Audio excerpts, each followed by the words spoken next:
한 번의 넘어짐이 인생을 바꿀 수 있습니다. 크게 다치지 않았는데 그날 이후 달라졌다면, 걷는 속도가 조금 느려졌다면, 발끝이 자주 바닥에 걸린다면, 몸이 예전 같지 않다고 느껴진다면 그건 우연이 아닙니다. 넘어짐은 갑자기 일어나지 않습니다. 대부분은 아주 작은 변화에서 시작됩니다. 예전보다 균형 잡기가 어려워지고 잠깐 멈출 때 몸이 흔들리기 시작합니다. 의자에서 일어날 때 한 번에 서기 힘들어집니다. 신발을 신을 때 몸이 기울어지는 느낌이 듭니다. 이런 변화는 아주 서서히 찾아옵니다. 그래서 눈에 잘 띄지 않습니다. 아프지 않으니 대수롭지 않게 넘기게 됩니다. 하지만 몸은 이미 변화를 느끼고 있습니다. 균형이 흔들리면 움직임이 조심스러워집니다. 조심스러운 움직임은 몸을 더 굳게 만듭니다. 이 반복이 넘어짐으로 이어집니다. 많은 낙상은 집 안에서 일어납니다. 익숙한 공간이 방심을 만들기 때문입니다. 조금 미끄러운 바닥, 조금 어두운 조명, 낡은 슬리퍼, 발에 맞지 않는 신발, 작은 요소들이 한순간에 겹쳐집니다. 그 순간 몸이 버티지 못합니다. 하지만 이 과정은 미리 드러납니다. 지금 느끼는 작은 불안정함, 그것이 가장 중요한 신호입니다. 이 신호를 그냥 두면 위험은 조금씩 커집니다. 다음 이야기에서 그 이유를 살펴봅니다. 작은 흔들림은 대부분 그냥 넘깁니다. 잠깐 휘청거려도 대수롭지 않게 생각합니다. 한 번쯤은 누구나 그럴 수 있다고 여깁니다. 그래서 몸의 신호는 뒤로 밀리게 됩니다. 하지만 신호는 사라지지 않습니다. 보이지 않게 조금씩 쌓여갑니다. 균형이 흔들리면 몸은 먼저 속도를 줄입니다. 보폭이 조금씩 짧아집니다. 걸음이 조심스러워지기 시작합니다. 조심스러운 움직임은 근육 사용을 줄입니다. 근육이 덜 쓰이면 힘이 빠지기 시작합니다. 힘이 줄어들면 균형은 더 불안해집니다. 이 변화는 눈에 잘 띄지 않습니다. 그래서 문제라고 느끼지 못합니다. 하지만 몸 안에서는 분명한 변화가 일어납니다. 반응 속도가 조금 늦어집니다. 발을 딛는 타이밍이 어긋나기 시작합니다. 이 작은 차이가 넘어짐을 만듭니다. 특히 방향을 바꿀 때 위험이 커집니다. 문턱을 넘을 때 균형이 흔들립니다. 계단을 내려올 때 순간적으로 무너집니다. 잠깐 시선을 돌린 순간 몸이 따라주지 않습니다. 넘어짐은 갑자기 일어난 것처럼 느껴집니다. 하지만 실제로는 오래 쌓인 결과입니다. 작은 신호를 계속 넘긴 결과입니다. 지금의 불안정함은 미래의 위험을 말해줍니다. 이 위험은 시간이 갈수록 커집니다. 하지만 지금이라면 방향을 바꿀 수 있습니다. 아주 작은 변화가 시작이 될 수 있습니다. 다음 이야기에서 그 전환을 살펴봅니다. 위험을 알았다고 해서 바로 바뀌지는 않습니다. 사람은 익숙한 방식을 쉽게 놓지 못합니다. 지금까지 괜찮았으니 앞으로도 괜찮을 거라 생각합니다. 그래서 변화는 항상 미뤄집니다. 하지만 몸은 기다려주지 않습니다. 지금의 상태는 계속 이어지지 않습니다. 조금 더 약해지거나 아니면 다시 회복되거나 방향은 지금 선택에 달려 있습니다. 이제 중요한 건 크게 바꾸는 것이 아닙니다. 넘어지지 않기 위해 삶을 뒤집을 필요는 없습니다. 필요한 것은 작은 전환입니다. 생각을 조금 바꾸는 것, 몸을 조금 더 살피는 것, 환경을 조금 정리하는 것, 이 작은 선택들이 방향을 바꿉니다. 많은 분들이 운동부터 떠올립니다. 하지만 전환은 운동보다 먼저 시작됩니다. 내 몸의 상태를 인정하는 순간 그때부터 변화는 시작됩니다. 예전과 같지 않다는 사실은 실패가 아닙니다. 지금에 맞는 방법을 찾아야 할 시기입니다. 이 결심은 두려움에서 나오는 것이 아닙니다. 앞으로를 지키기 위한 선택입니다. 넘어지지 않기 위해 멈추는 것이 아니라 계속 움직이기 위해 방식을 바꾸는 것입니다. 이 전환은 늦지 않았습니다. 지금이라서 가능한 선택입니다. 오늘의 작은 결심이 내일의 균형을 만듭니다. 그리고 그 균형은 삶의 자신감으로 이어집니다. 이제부터는 조금 다른 방식으로 몸과 함께 걸어가면 됩니다. 회복은 멀리 있지 않습니다. 아주 작은 변화에서 시작됩니다. 몸을 단번에 바꾸려 하지 않아도 됩니다. 조금 더 안전한 선택이면 충분합니다. 먼저 집안을 살펴봅니다. 자주 지나는 길에 물건이 놓여 있지는 않은지, 바닥이 미끄럽지는 않은지, 밤에 이동할 때 불이 충분한지 봅니다. 이 작은 점검이 넘어짐을 줄입니다. 다음은 신발입니다. 발에 잘 맞고 미끄럽지 않은 신발. 뒤축이 안정적인 신발이 좋습니다. 슬리퍼 하나도 몸의 균형에 영향을 줍니다. 그 다음은 움직임입니다. 갑자기 빨리 움직일 필요는 없습니다. 일어날 때 잠깐 멈추고 몸이 안정된 뒤 한 걸음 내딛습니다. 이 짧은 여유가 균형을 도와줍니다. 회복은 운동만을 뜻하지 않습니다. 몸을 배려하는 방식입니다.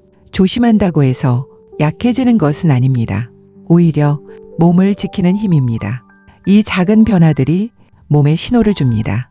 지금은 안전해도 괜찮다는 신호. 몸은 그 신호에 반응합니다. 움직임이 조금 편해지고 자신감이 조금 돌아옵니다. 이 과정은 서두르지 않아도 됩니다. 하루하루 쌓이면 됩니다. 회복은 눈에 띄지 않게 오지만 분명히 다가오고 있습니다. 생활 관리는 거창할 필요가 없습니다. 매일 반복할 수 있는 작은 습관이면 충분합니다. 먼저 아침에 움직임부터 봅니다. 일어나서 바로 걷지 않아도 됩니다. 침대 옆에 서서 호흡을 한번 고릅니다. 몸이 깨어나는 시간을 잠깐 줍니다. 그 다음 균형을 확인합니다. 벽이나 의자를 가볍게 짚고 한 발씩 천천히 들어봅니다. 몇 초면 충분합니다. 이 짧은 동작이 균형 감각을 깨웁니다. 낮 동안에는 이동 방식을 정합니다. 급하게 움직이기보다 동선을 단순하게 합니다. 문턱과 계단은 항상 같은 발로 시작합니다. 이 반복이 몸의 기준을 만듭니다. 외출할 때는 손을 자유롭게 둡니다. 가방은 한쪽으로 치우치지 않게 합니다. 필요하다면 보조기구를 사용합니다. 보조기구는 약함의 표시가 아닙니다. 균형을 지키는 도움입니다. 저녁에는 환경을 다시 점검합니다. 불을 켜고 그림자를 줄입니다. 바닥에 남은 물건은 그날 바로 치웁니다. 잠자기 전 가벼운 스트레칭으로 몸의 긴장을 풀어줍니다. 이 하루의 관리가 몸에 남습니다. 하루는 작지만 효과는 쌓입니다. 생활관리란 몸과의 약속입니다. 무리하지 않고 꾸준히 지키는 약속, 그 약속이 균형을 지켜줍니다. 오늘의 습관이 내일의 안전이 됩니다. 넘어짐을 겪은 뒤 생활이 달라진 분들이 있습니다. 큰 부상이 아니었지만 움직임이 조심스러워졌습니다. 외출 횟수가 줄고 집안에 머무는 시간이 늘었습니다.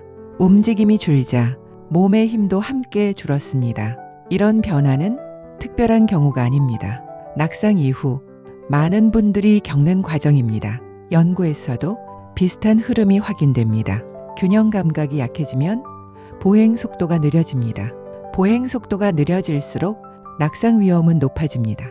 근육 사용이 줄면 반응 속도도 함께 떨어집니다. 반응이 늦어질수록 몸은 균형을 회복하기 어렵습니다. 하지만 반대의 경우도 분명히 확인됩니다.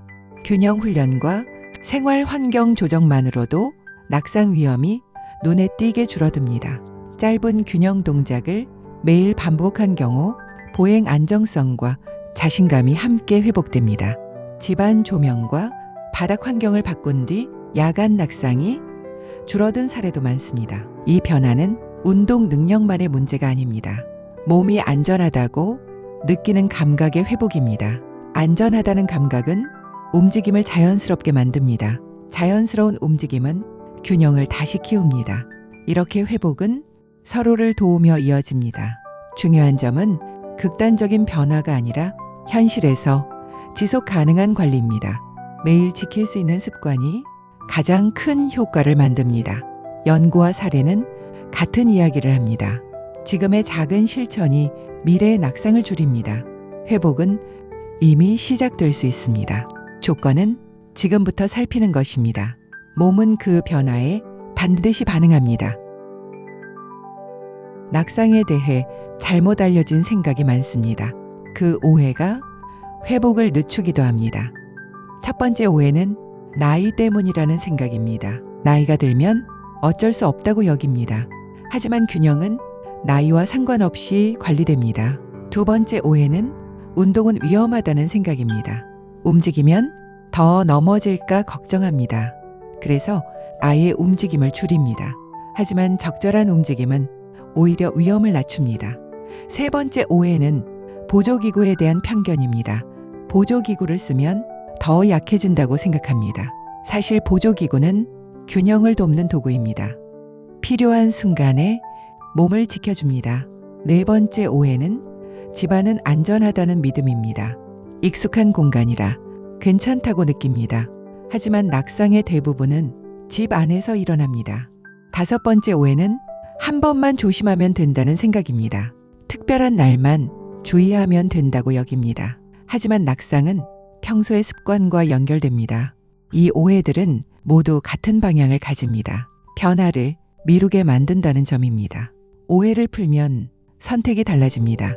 움직임을 다시 시작하게 됩니다. 환경을 다시 살피게 됩니다. 도움을 받는 것을 자연스럽게 받아들입니다. 이 변화는 두려움을 줄입니다. 두려움이 줄면 움직임이 편해집니다. 편한 움직임은 균형을 키웁니다. 그래서 오해를 푸는 일은 회복의 한 부분입니다. 지금 알고 있는 상식을 조금만 바꿔도 몸의 반응은 달라질 수 있습니다. 오늘 우리는 넘어짐에 대해 이야기했습니다. 한 번의 사고가 아니라 그 이전의 신호에 대해 보았습니다. 균형은 갑자기 무너지지 않는다는 것, 그리고 회복은 아주 작은 변화에서 시작된다는 것, 그 사실을 차분히 살펴보았습니다. 집안의 환경, 신발 하나, 하루의 움직임, 작은 습관들, 이 모든 것이 몸의 안전과 이어져 있었습니다. 넘어지지 않기 위해 멈추라는 이야기는 아니었습니다. 오히려 계속 움직이기 위한 방법이었습니다. 조금 더 천천히, 조금 더 안전하게 몸과 보조를 맞춰가는 과정이었습니다. 나이가 들면 어쩔 수 없다고 말하지만 몸은 여전히 반응하고 있었습니다. 살피면 응답하고 돌보면 변화를 보여줍니다. 오늘의 선택이 내일의 움직임을 만들고 그 움직임이 삶의 자신감으로 이어집니다. 건강은 특별한 사람이 지키는 것이 아니라 매일의 생활 속에서 조용히 쌓입니다. 완벽하지 않아도 괜찮습니다. 조금씩 지켜가면 됩니다. 넘어지지 않는 삶은 조심하는 삶이 아니라 나를 이해하는 삶입니다. 오늘 이 시간이 몸을 바라보는 시선을 조금 더 부드럽게 만들었기를 바랍니다. 그리고 이 이야기가 끝이 아니라 앞으로의 선택을 돕는 기준이 되기를 바랍니다. 시니어 건강은 아직 끝나지 않은 이야기입니다. 우리는 그동안 많은 말을 들어왔고 그 중에는 다시 생각해 볼 이야기도 있습니다. 시니어 건강에 대해 우리는 많은 말을 들어왔습니다. 그 말들은 너무 익숙해서 의심하지 않고 그대로 믿어왔습니다. 나이 들면 어쩔 수 없다는 말, 정말 그럴까요? 몸이 약해지면 보약만 찾게 되는 이유, 그 선택이 항상 맞았을까요? 움직이면 위험하다는 생각, 과연 사실일까요? 쉬는 것이 회복의 전부일까요? 그동안 전해온 시니어 건강 이야기 속에는 반복해서 등장한 몇 가지 오해가 있었습니다. 그 오해들은 우리를 보호하기보다 오히려 움직임을 멈추게 했습니다. 이제는 다시 정리할 시간입니다. 다음 이야기에서 차분히 바로잡아 보겠습니다. 앞으로의 이야기도 함께하고 싶으시다면 구독과 좋아요로 곁에 있어 주세요. 오늘도 편안한 밤 되시길 바랍니다.